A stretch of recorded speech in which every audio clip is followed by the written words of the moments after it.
Hey folks, it's Robert again. Doing my walking to hopefully stop this AFib, figure that out. And thunderstorms are coming in over here in OC. They actually had an announcement in LA already about thunderstorms happening.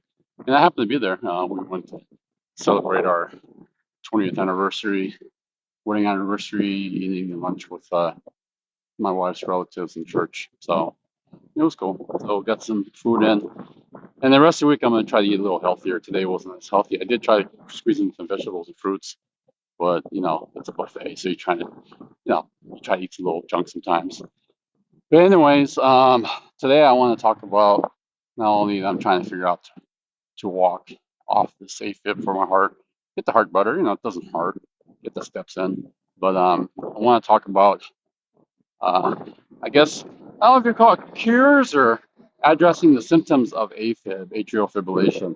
So, if you go to a cardiologist, the first thing they'll have you do is likely put you on baby aspirin, which is sort of a anticoagulant. Baby aspirin seems to be proper to use for people to have, they call it on, I think it's called CHADS 2 or some kind of rating scale to check in your risks. And it's like, I forgot the saying. It's an acronym, but Chad's voice too. I'll put in the description what it is.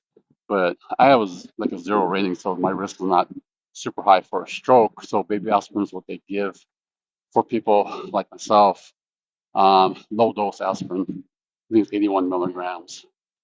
However, if you have a higher chance of stroke, blood clot, so they give you a stronger coagulant. I think I forgot the names. Eloquist, I believe, was one of them, and they had some other names. And those are stronger.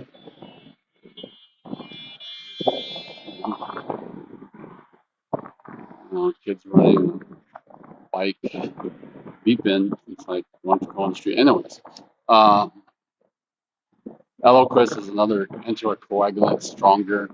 And I won't go into the details how the side effects could be on being on a blood thinner or anticoagulant, but that'll prevent you from having a stroke, but you might have other side effects. The other drug that they'll most likely put you on, they're trying to get something to reduce any high heartbeats, heart rates. Um, like I've had heart rates of like 180 beats per minute. I average when I hit AFib 150. Sometimes my AFib's under 100, but it was getting higher on the higher side. They want to get you on a beta blocker, most likely, and those will reduce your heart rate, but their side effects, make your blood pressure come down, uh, make you feel lethargic, sometimes dizzy. Depends on how your body is.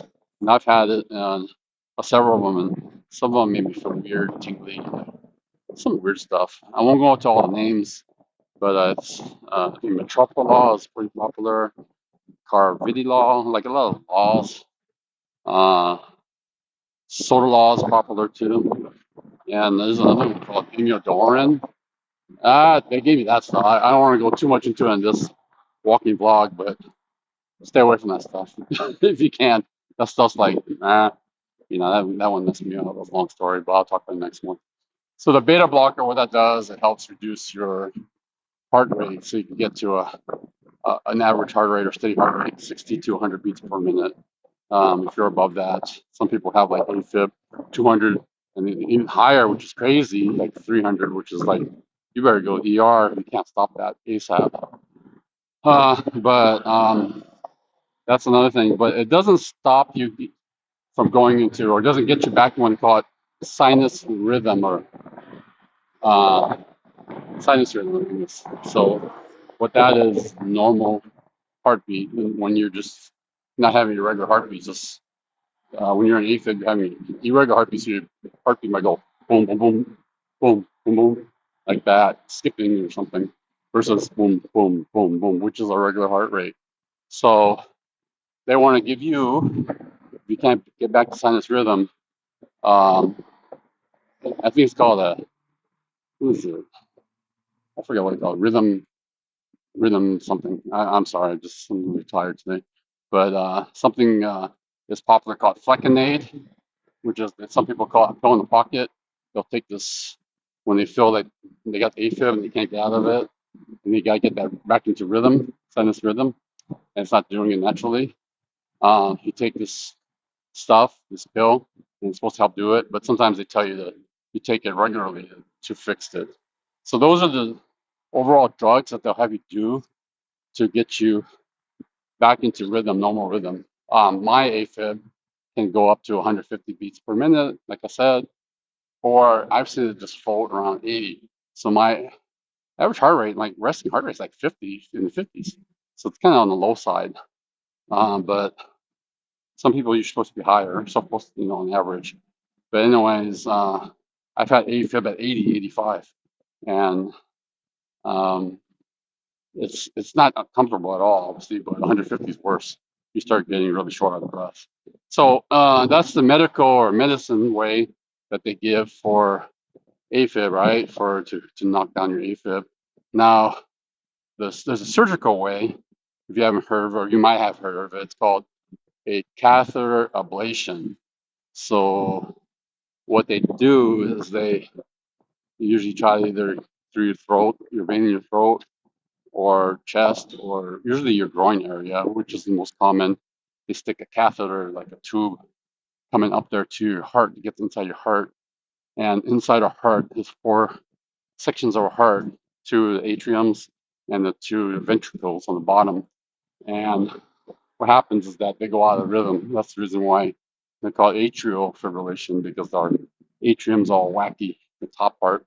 And what they do is they stick that catheter from the vein into the heart, and they go into they look for I forgot the veins, but they look for certain, not ventricles, not veins, ventricles, and they try to basically burn these ventricles near the atrium to stop the communication, like a short circuit. So basically, they're thinking that we have a short circuit, or AFib people like myself, that's going through there, and this is gonna block it, kind of put like a roadblock to go, hey, I'm not sensing this weird uh, information, this weird electrical signal.